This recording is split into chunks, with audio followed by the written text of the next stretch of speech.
السلام علیکم ورحمۃ اللہ وبرکاتہ۔ محترم عزیزوں اور دوستوں، رمضان المبارک کا آخری عشرہ چل رہا ہے۔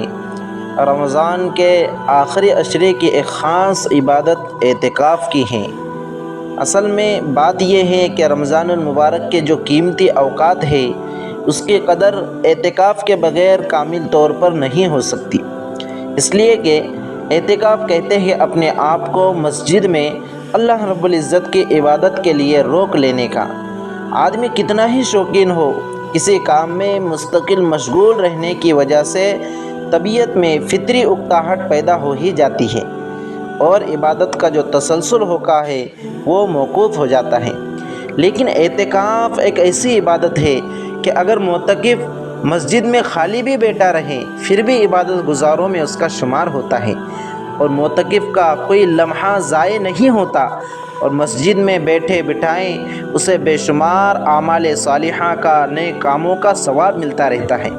ایک حدیث اللہ کے رسول صلی اللہ علیہ وسلم کی آپ کے سامنے عرض کر دوں۔ حضرت صلی اللہ علیہ وسلم فرماتے ہیں کہ معتکف گناہوں سے محفوظ رہتا ہے اور اسے ان تمام نیکیوں کا جنہیں وہ اعتکاف کے سبب انجام نہیں دے سکتا اتنا ہی بدلہ عطا کیا جاتا ہے جتنا نیکیاں کرنے والے کو ملتا ہے۔ جیسے کوئی شخص اعتکاف میں بیٹھا ہوا نہیں ہے، وہ دوسری بہت سی نیکیاں کر سکتا ہے، کسی مسلمان کی ضرورت کو پوری کر سکتا ہے، اس کی مدد کر سکتا ہے، نماز جنازہ میں شرکت کر سکتا ہے، کسی بیمار کی عیادت کر سکتا ہے۔ یہ سارے کام معتکف چونکہ اسے مسجد سے باہر نکلنا نہیں ہوتا بلا ضرورت کے، تو وہ یہ سارے نیک کام نہیں کر سکتا، لیکن اللہ رب العزت کے نزدیک معتکف کی ایسی قدر ہے کہ اسے اعتکاف کے حالت میں ان تمام نیکیوں کا بدلہ اور ثواب اللہ رب العزت اسے عطا کرتے ہیں۔ اور رمضان کے آخری عشرے کا اعتکاف کے سلسلے میں احادیث میں آیا ہے کہ آپ صلی اللہ علیہ وسلم نے حکم ملنے کے بعد کبھی بھی رمضان کے آخری عشرے کے اعتکاف کو ناگا نہیں فرمایا، اسے نہیں چھوڑا۔ اور ایک روایت میں آتا ہے کہ جس شخص نے رمضان المبارک کے 10 دنوں کا اعتکاف کیا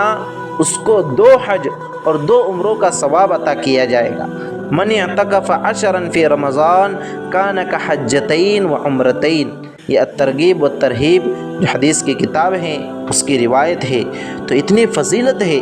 رمضان کے آخری عشرے کے اعتکاف کی، اس لیے مسلمانوں کو چاہیے کہ وہ رمضان کے آخری عشرے کا خصوصی طور پر اہتمام کرے، بالخصوص ہمارے نوجوان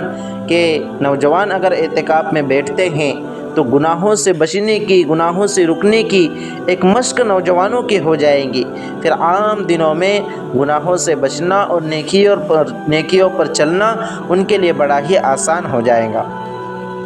رمضان کا یہ جو آخری عشرے کا اعتکاف ہے اس کا شرعی حکم ہم سمجھ لیتے ہیں۔ تو یاد رکھیں کہ رمضان کا یہ جو آخری عشرے کا اعتکاف ہے یہ اعتکاف مسجد جماعت میں کرنا، یعنی ہر ایسی مسجد میں کرنا، ہر ایسی شرعی مسجد میں کرنا جہاں 5 وقتہ نماز ہوتی ہو جماعت کے ساتھ، یہ سنت مؤکدہ علی الکفایہ ہے، سنت کفایہ ہے۔ سنت کفایہ کا مطلب کیا ہوتا ہے کہ اگر اس محلے والوں نے، جس محلے میں وہ مسجد واقع ہیں، اگر اس محلے والوں میں سے کوئی ایک شخص بھی مسجد کے اندر رمضان کے اس آخری عشرے کا مسنون اعتکاف کر لیتا ہے تو تمام محلے والوں سے، تمام بستی والوں سے ترک سنت کا گناہ یہ ہٹ جاتا ہے،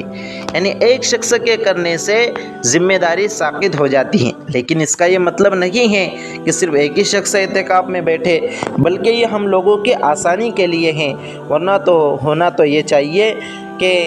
ہم لوگ جتنا بھی ہو سکے کوشش کر کے اس آخری عشرے کا اعتکاف ضرور کریں۔